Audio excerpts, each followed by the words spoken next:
Hello, everyone, and welcome.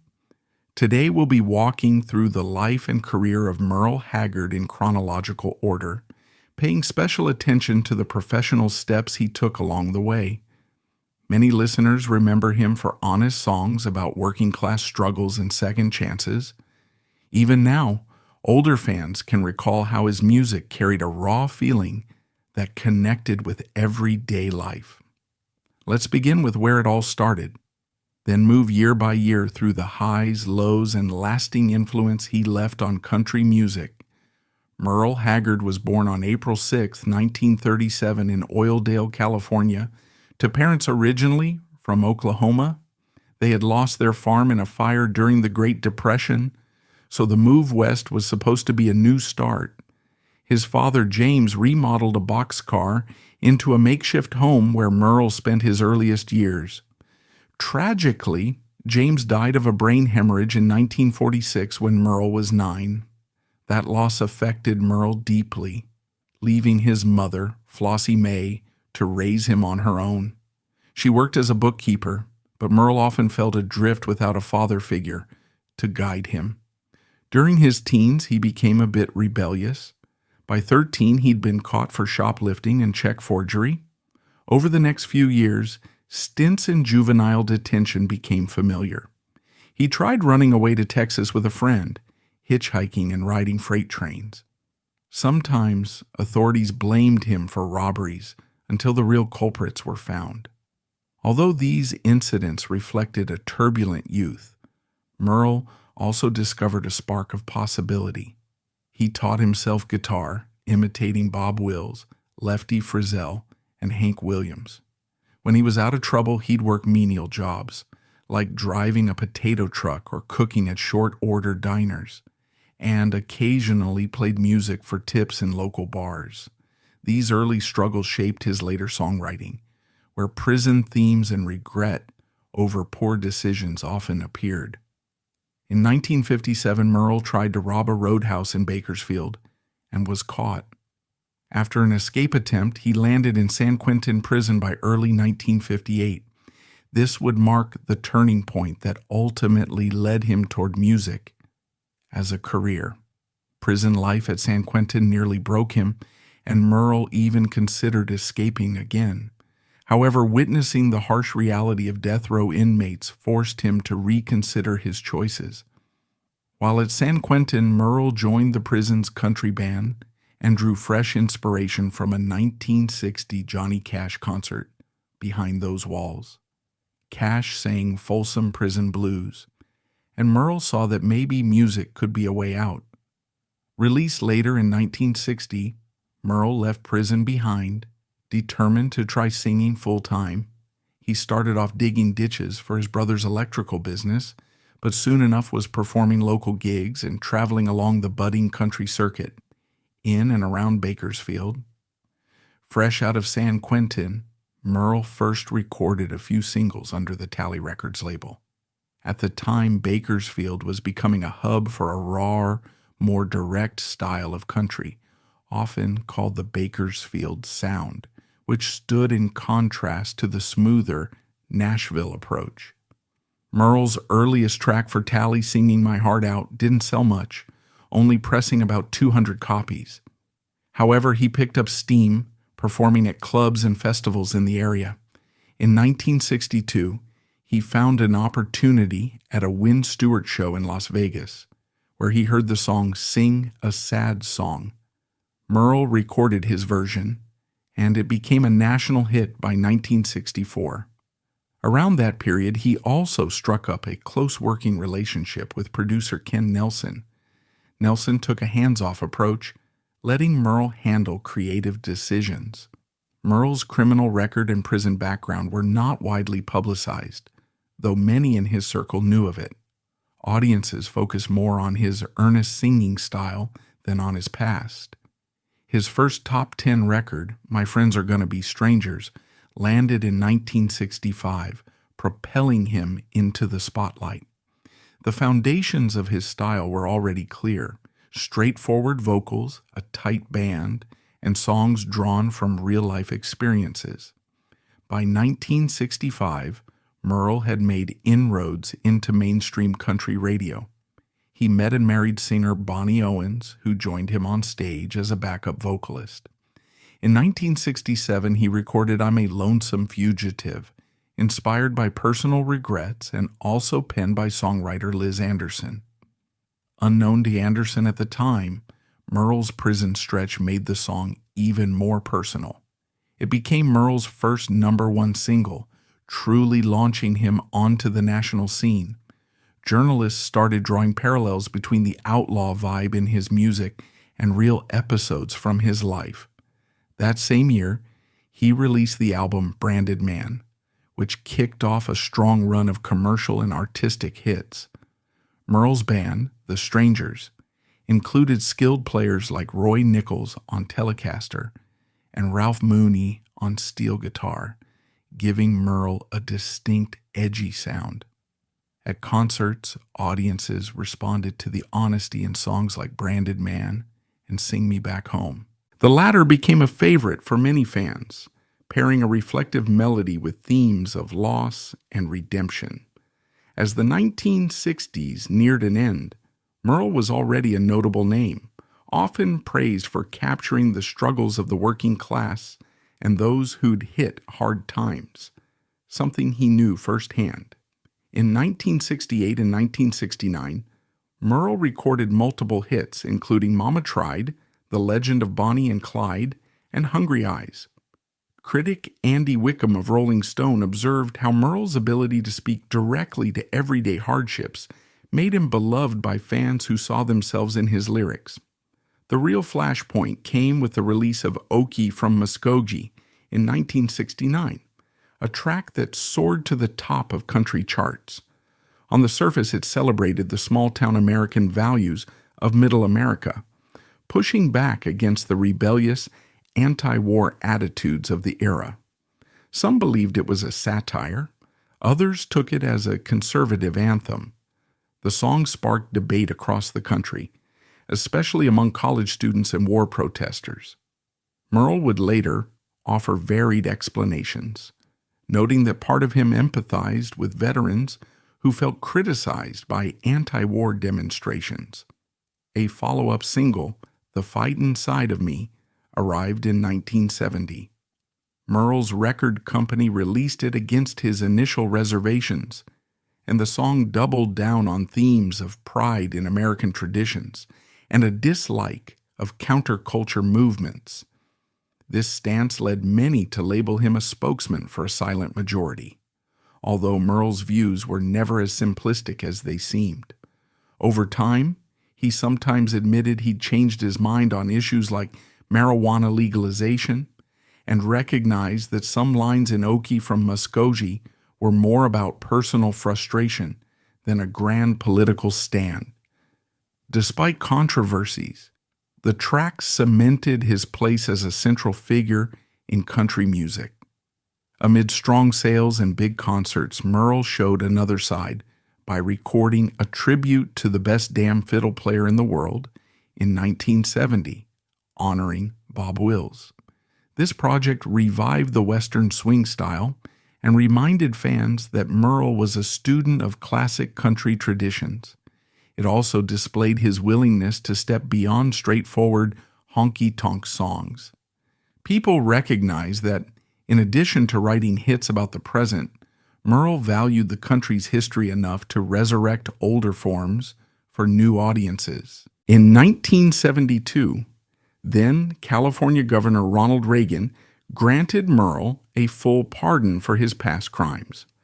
By that point, Merle was one of America's best-known country stars. His live performances drew big crowds, partly for the music, partly for the chance to see a man who had genuinely lived the tough stories he sang about. Between 1973 and 1979, Merle rode a wave of success, releasing more chart-topping singles like Someday We'll Look Back, Grandma Harp, and Always Wanting You. He switched to MCA Records in 1977, exploring darker personal themes, depression, alcoholism, and midlife struggles, on albums like Serving 190 Proof and The Way I Am. With every release, he wove personal life elements into the music, whether referencing heartbreak, restless traveling, or the burdens of fame. Despite new country artists emerging and radio tastes shifting, Merle remained a top draw. During this era, he even tried his hand at some TV appearances, notably an episode of The Waltons in 1976, where he portrayed a mournful band leader.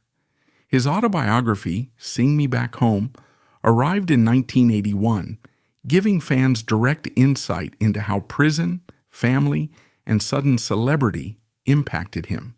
Some might have expected Merle to mellow with age, but he kept pushing boundaries, whether by releasing bold new material or standing up for the working class in songs like If We Make It Through December, a 1973 track that became a recession anthem. As the 1980s came around, country music began embracing different production techniques with more polished pop influences. Merle, best known for his gritty style, had to adapt. He faced personal troubles as well, multiple divorces, financial missteps, and bouts with drug and alcohol use. He later described this time as a midlife crisis. Nevertheless, he retained a loyal following. He scored a Grammy Award for Best Male Country Vocal Performance in 1984 for his remake of That's the Way Love Goes, proving he could still deliver heartfelt vocals. He also experimented with cameo roles, film soundtracks like Bronco Billy in 1980, and even joined forces with peers like Willie Nelson to record duet albums. Some of these collaborations, including Pancho and Lefty in 1983, broadened his audience.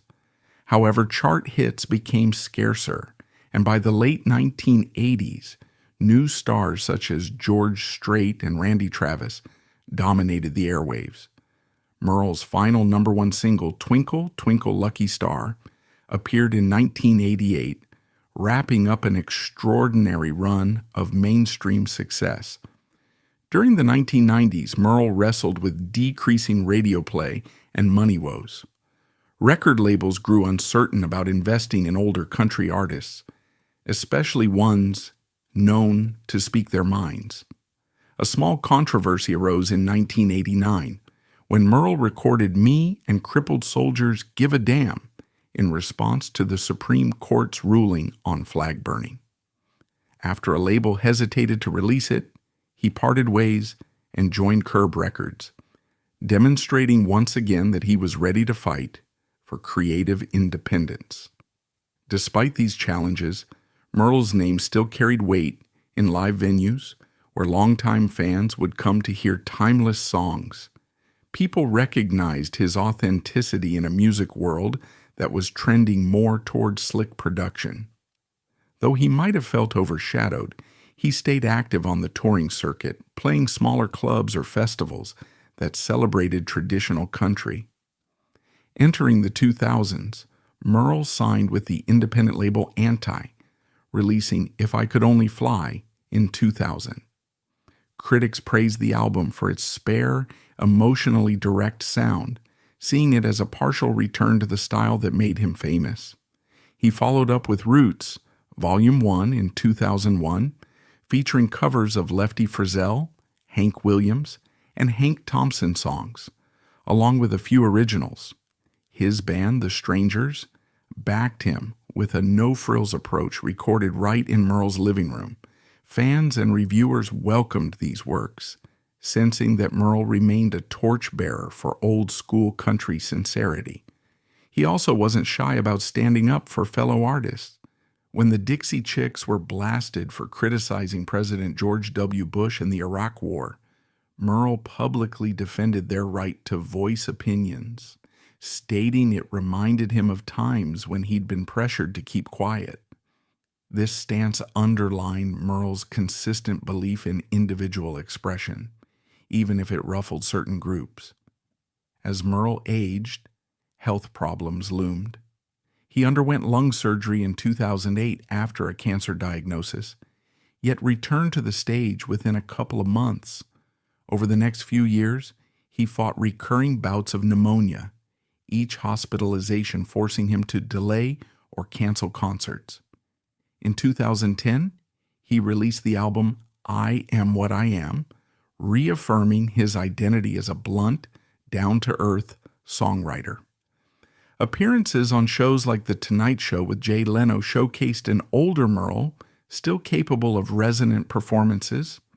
He also recorded and performed with longtime friend Willie Nelson, resulting in the 2015 duet album Django and Jimmy. One of its key tracks, It's All Going to Pot, playfully referenced cannabis and showed the duo still having fun with their outlaw reputations.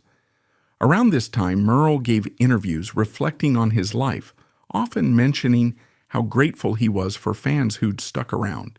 He admitted that despite success, regrets lingered, especially regarding family and relationships. Yet he seemed at peace with who he'd become. December 2015 saw Merle hospitalized for pneumonia, leading him to postpone shows.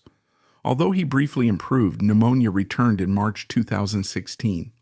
Doctors advised him to rest and cancel upcoming tours, but Merle remained hopeful about bouncing back.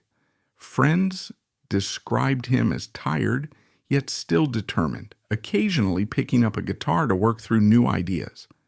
On April 6, 2016, which was his 79th birthday, Merle died at his home in Palo Cedro, California, from complications related to pneumonia. The date struck fans as a poignant final note, almost like a poetic ending to a life defined by ups and downs. He was buried in a private service at his ranch, with Marty Stewart officiating. Though Merle's later career included fewer mainstream hits, he frequently appeared in discussions over the direction of country music. He argued that many modern acts abandoned the authentic style that older fans cherished.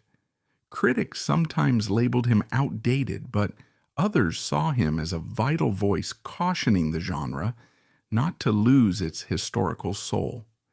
Additionally, people revisited debates around songs like Okie from Muskogee and The Fight Inside of Me, questioning how literal or satirical Merle intended them to be. Some felt those tunes displayed divisive attitudes, while others believed they simply captured the mindset of certain American communities in the late 1960s. In truth, Merle rarely fit neatly into any single box. He defended free speech in some instances, yet championed traditional values in others. Merle Haggard's career spanned a period of massive cultural change. He started out when country music was evolving from a local scene into a nationally influential genre. By blending personal stories of incarceration and heartbreak with the Bakersfield sound, he pushed the boundaries of how honest country lyrics could be. His stances on American identity, class struggles, and the role of tradition still spark conversations. For older viewers, he remains a touchstone, a reminder of a time when songs about prison or heartbreak spoke openly about real-life experiences, not just radio-friendly fantasies. Younger fans who explore his work often find the same raw authenticity that resonates just as strongly in today's world. In particular, Merle symbolizes the idea that genuine creativity can flourish even when society or industry trends shift. He survived multiple waves of country music reinventions, leaning on unwavering sincerity in both his writing and performing. His final decade, marked by health battles, demonstrated that personal adversity could not silence him. Instead, his last recordings, like Kern River Blues describing frustrations with politicians and changes in his home region, kept that rebellious streak alive.